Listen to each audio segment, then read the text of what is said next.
அங்க மார்த்தாண்டம் ஒரு விஷயத்துக்காக போயிருந்தோம். அப்போ அங்க வந்து ஒரு ஸ்ட்ரீட் ஷாப்பிங் பார்த்தேன். ஒரு அங்கிள் போட்டிருந்தாங்க ஒரு ஸ்ட்ரீட்ல. அங்க வந்து இயரிங், கிளிப்ஸ் அந்த மாரியெல்லாம் கொஞ்சம் ஐட்டம்ஸ் இருந்துச்சு. நான் அங்கேருந்து கொஞ்சம் ஐட்டம்ஸ் வாங்கியிருந்தேன். கிளிப்ஸு, இயரிங் அந்த மாரியெல்லாம் வாங்கியிருந்தேன். அதுக்கப்புறம் கொஞ்சம் வாக்கபிள் டிஸ்டன்ஸ்ல லென்ஸ் கார்ட் இருக்கு. அதுக்கு ஃப்ரண்ட்லயே 159ன்னு ஒரு ஷாப் இருக்கு. என்ன எடுத்தாலுமே 160 ருப்பீஸ்க்கு தருவாங்க. ஸோ அங்க சரி பார்ப்போம் அந்த மாரி சொல்லிட்டு சும்மா போயிருந்தோம் நானும், அம்மாவும். அந்த ஷாப்ல வீட்டுக்கு தேவையான எல்லா திங்ஸுமே இருந்துச்சு.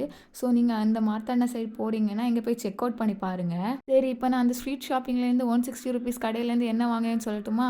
ஒரு ஹைபிஸ்கஸ் ஷேப்டு ஃப்ளவர் கிளிப் வாங்கியிருந்தேன். இது ரொம்பவே நல்லா இருந்துச்சு. குவாலிட்டி வைஸ்லயும் ரொம்பவே நல்லா இருந்துச்சு. இது வந்து 15 ருப்பீஸா இருந்துச்சு. குட்டி குட்டி ஃப்ளவர் கிளிப்ஸ் வாங்கியிருந்தேன். இதில் நான் பெருசு தான் வச்சுருந்தேன். எனக்கு சின்னது பார்த்தோன்னே நல்லாவே பிடிச்சிருந்துச்சு. அண்ட் குவாலிட்டி வைஸ்லயுமே இது நல்லா இருந்துச்சு. இது ஒவ்வொன்றுமே 5 ருப்பீஸா இருந்துச்சு. அதுக்கப்புறம் ஒரு நோஸ் ரிங் வாங்கியிருந்தேன். 3 பீஸ் இருந்துச்சு. 10 ருப்பீஸா இருந்துச்சு. அதுக்கப்புறம் ஒரு காட்டன் பேண்ட் வாங்கியிருந்தேன். இது ரொம்பவே நல்லா இருந்துச்சு. இதில் சிப் குடுத்துருந்தாங்க, பட்டன் குடுத்துருந்தாங்க. ரொம்பவே நல்லா இருந்துச்சு வியர் பண்ணுறதுக்கு. அண்ட் ரொம்பவே ஃபிட்டுமே நல்லா இருந்துச்சு. நான் வந்து 159 கடை அந்த ஷாப்லேருந்து தான் வாங்கியிருந்தேன். எனக்கு ரொம்ப பிடிச்சிருந்துச்சு இது. இவ்வளோ தாங்க நான் வாங்கியிருந்தேன். இந்த வீடியோ உங்களுக்கு பிடிச்சிருந்துச்சுன்னா லைக் பண்ணுங்கள், ஷேர் பண்ணுங்கள். மறக்காம என் சேனலை சப்ஸ்கிரைப் பண்ணி வச்சுக்கோங்க.